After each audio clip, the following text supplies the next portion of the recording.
Oke, kita akan melanjutkan pembahasan kita mengenai metode sekan. Nah, tadi kalau kita sudah membahas prosedur dari metode sekan ini, nah kita sekarang akan mencoba menerapkannya pada contoh soal ya. Diberikan soal seperti ini. Nah, hitunglah akar dari fungsi fx sama dengan x pangkat 3 min 7. Gunakan inisiasi awal ya, atau tebakan awal, x1 sama dengan 4 dan x2 sama dengan 3 dengan toleransi error 0,01%. Nah, sekarang kita akan mencoba menyelesaikan contoh soal ini. Oke, yang pertama kita akan menggunakan dua tebakan awal x1 sama dengan 4 dan x2 sama dengan 3 ya. Nah, langkah pertama kita akan menghitung masing-masing x1 dan x2 ini ya, nilai fungsi dari x1 dan x2 ini. Kita masukkan f4 ya. 4 kita masukkan ke fungsi ini, maka akan kita peroleh 57, dan x2 3 kita masukkan ke fungsi ini, maka kita akan mendapat nilai 20. Nah, setelah kita menemukan f4 dan f3, maka selanjutnya kita mengestimasi nilai x3 ya, dengan menggunakan persamaan tadi ya, persamaan untuk estimasi akar pada metode sekan, maka kita memperoleh x3 sama dengan 2,4595. Lalu kita masukkan nilai x3 ini ke fungsi sehingga kita dapat fx-nya 7,8771. Nah, jadi kita memperoleh nilai fx3 ya, ini x3-nya dan ini fx3-nya. Nah, kemudian kita akan menghitung error antara nilai yang kita estimasi dengan nilai sebelumnya. Berarti kalau dalam kasus ini kita akan menghitung selisih antara x3 dengan x2 ya. Nah, kita masukkan ke fungsi error relatif, maka kita akan memperoleh nilai errornya yaitu 21,97%. Nah, karena ini masih jauh dari toleransi ya, masih jauh dari 0,01%, maka kita pasti akan lanjut ke iterasi kedua ya. Nah, untuk iterasi kedua, x1 kita akan buang. Nah, sekarang kita akan pakai x2 dan x3. Maka 3 x3 ini akan menjadi x2 sama dengan 3 ini akan menjadi x1, dan x3 sama dengan 2,4595 ini akan menjadi x2 di iterasi selanjutnya ya. Nah, ini kita set sebagai iterasi 1, dan kita lanjut ke iterasi 2 dengan input x1 sama dengan 3 dan x2 sama dengan 2,4595 ya. Jadi yang x1 yang sama dengan 4 kita sudah buang, yang 3 sekarang jadi x1, dan 2,4595 itu akan jadi x2. Nah, kita akan lanjut ke iterasi 2 dengan input x1 dan x2 ini ya. Nah, kita hitung lagi fungsinya, lalu kita peroleh ya. Nah, maka kita estimasi nilai x3 yang baru, maka kita dapat x3 sama dengan 2,1082, dan nilai fungsinya yaitu 2,3703. Lalu kita hitung error relatif ya, kita bandingkan error selisih ya, error relatif antara x3 dan x2, artinya x3 yang sekarang dengan x3 sebelumnya. Nah, maka kita peroleh error relatifnya 16,65%. Karena masih jauh dari toleransi, maka kita lanjut ke iterasi selanjutnya, dan kita sekarang akan menggunakan input x1 sama dengan 2,4595 dan x2-nya 2,1082. Nah, ini ya untuk iterasi 3 kita hitung fungsinya, maka kita peroleh masing-masing fungsi dari x1 dan x2, lalu kita estimasi x3 yang baru, kita peroleh x3 yang baru yaitu 1,957 ya, dengan fx-nya 0,4956.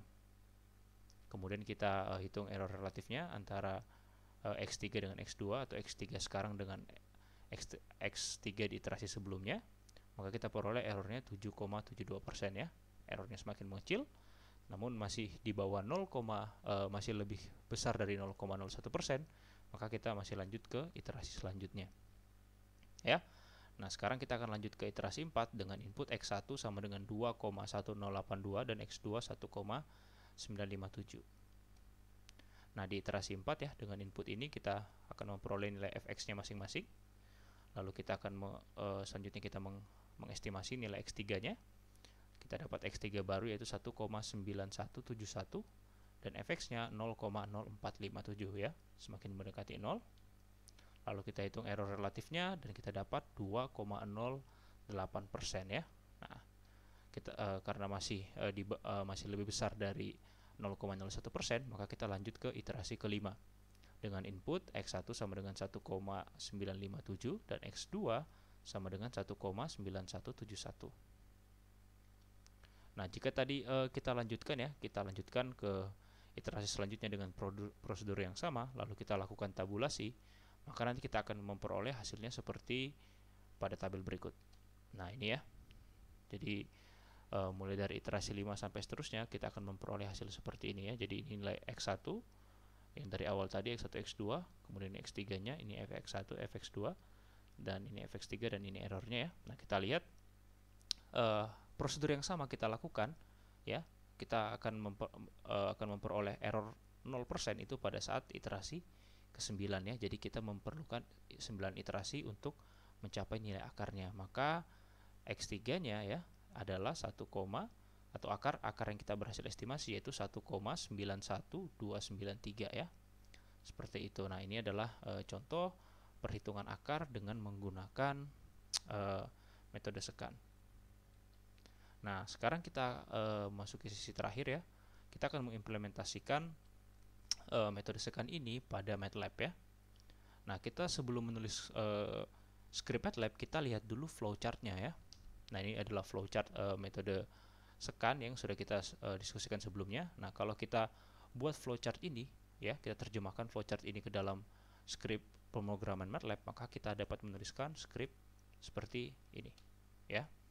Nah, di sini kita mulai dengan functionnya ya, di mana R ini akar ya, outputnya berupa akar dan jumlah iterasi. Ini nama fungsinya secant, inputnya fungsinya ya, kemudian F ini adalah inline dari Fx, lalu X1 dan X2, tebakan awal, kemudian nilai toleransi atau toleransi error, dan ini adalah iterasi maksimum ya. Nah, ini seperti biasa kita masukkan input argumen di sini. Kemudian di sini kita mulai dari iterasi 1 sampai maksimum iteration. Nah, jika X1 sama dengan X2, maka kita harus ulangi ya. Jadi nilai X1 dan X2 ini harus berbeda. Nah, kemudian kalau kita lanjutkan ya, ini sama, kita inputkan X1 dan X2. Nah, di sini bukan Xn plus 1 tapi Xn plus 2. Mengapa? Karena kita di sini melakukan iterasi mulai dari 1 ya, mulai dari 1 sampai selesai. Nah, kalau kita masukkan 1 berarti outputnya harus X3. Nah, supaya ini X3 maka di sini harus N plus 2 karena kita mulai dari 1 ya. Mulai dari iterasi 1 sehingga nanti N plus 1 sama dengan 3 N plus 2 ya. N plus 2 sehingga 1 plus 2 sama dengan 3. Jadi kita mulai dari iterasi 1 sehingga kita menjadi ini N plus 2, maka Xn menjadi N plus 1 ya, dibandingkan dengan rumus aslinya, dan seperti itu ya. Kemudian ini error relatifnya, kemudian ini logika yang mengatakan jika error lebih kecil dari toleransi ya, maka dia akan berhenti. Jika belum, maka dia akan terus ya, kembali lagi. Nah, seperti itu. Ini adalah script MATLAB-nya. Nah, sekarang kita akan coba menjalankan script ini pada MATLAB. Mari kita lihat. Oke ya, sekarang kita akan menjalankan program script MATLAB secant tadi yang sudah kita tulis ke dalam MATLAB. Nah, sekarang kita akan tulis dulu fungsinya ya. Inline x pangkat 3 min 7 ya. Kita enter. Oke, sudah masuk. Nah, sekarang kita akan memanggil fungsinya ya. Berarti tadi itu outputnya berupa akar dan jumlah iterasi. Ya, kita tulis akar dan jumlah n, artinya n jumlah ya, jumlah iterasi. Nah, itu sama dengan fungsinya secant ya. Input argumennya berupa f, fungsinya tadi. Kemudian X1-nya sama dengan 4 dan X2-nya sama dengan 3 ya. Toleransi dan maksimum iteration sudah otomatis ya. Kalau kita enter, nah maka kita akan dapat seperti ini ya. Outputnya pertama jumlah iterasi, kemudian nilai X1, kemudian nilai X2 dan X3, estimasi akar sampai dengan error. Ya, seperti itu. Dan dengan 7 iterasi kita akan memperoleh akar yaitu 1,9129. Nah, seperti itu ya. kita butuh 7 iterasi. Nah, kalau kita perhatikan ya hasil second ini, kita lihat ya di sini terlihat 4, 3, 2, maka pada iterasi 1. Nah, pada iterasi 2 nilai 3 yang sebelumnya X2 ini menjadi X1, dan 2,4 sekian-sekian yang awalnya X3 di iterasi kedua dia menjadi 2,4, sehingga X3-nya yang kita estimasi lagi. Kemudian di iterasi selanjutnya X2 menjadi X1, X3 menjadi X2. Nah, kita mengestimasi nilai X3 yang baru lagi ya. Dan kita lihat errornya di sini ya. Ini 21, kemudian 16, dari 16 ke 7 ini cukup turunnya drastis ya. Kemudian kedua lalu turun ya sampai akhirnya mendekati 0. Akhirnya lebih kecil dari toleransi ya, artinya dia udah konvergen. Nah, inilah nilai akar yang kita dapat. Nah, sekarang bagaimana kalau kita membuat tebakan awal yang lain? Nah, kita lihat ya, kalau akar sebelumnya kita perhatikan dulu, kalau di sini akarnya 1,9, di sini tebakan awalnya 4 dan 3, artinya apa? Tebakan awal ya, itu tidak perlu mengapit akar seperti pada metode tertutup ya. Nah, jadi misalkan sekarang kita akan coba membuat bagaimana kalau tebakan awalnya ini jauh dari akar ya. Misalkan kita buat 19 dan 20 ya. Misalkan ini X1-nya 20 dan X3-nya 19. Apa yang akan terjadi? Nah, ketika dia jauh, maka iterasinya akan semakin banyak ya. Kalau tadi awalnya 7, nah kita pada saat X1-nya 4 dan X2-nya 3, nah kalau X1-nya 20 dan X2-nya 19, maka dia memerlukan 14 iterasi. Nah, sekarang kita akan mencoba kalau 100 ya. Misalkan ini 100 dan ini katakanlah 90. Nah, maka memerlukan 19 iterasi. Nah, sekarang kita akan coba jika X1 dan X2-nya X1-nya 1000 dan X2-nya katakanlah 993 misalkan. Ya, ini cukup jauh. Nah, dia memerlukan 28 iterasi ya. Artinya semakin jauh dari akar, maka iterasi yang diperlukan juga semakin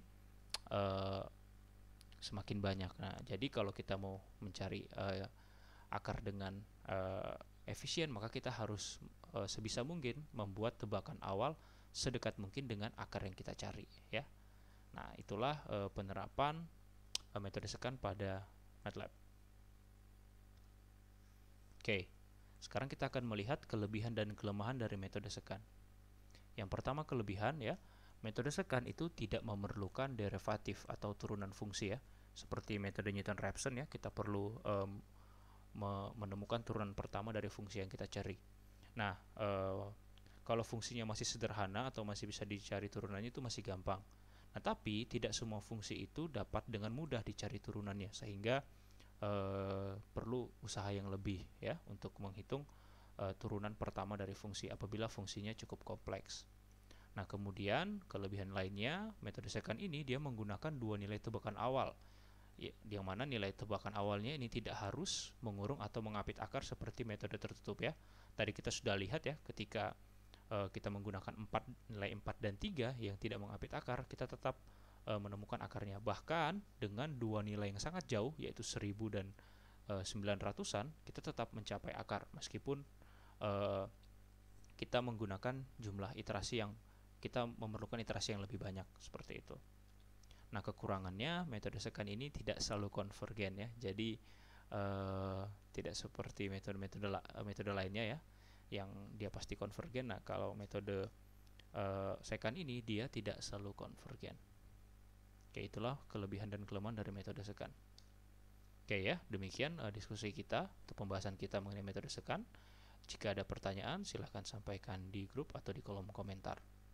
Oke, terima kasih semuanya.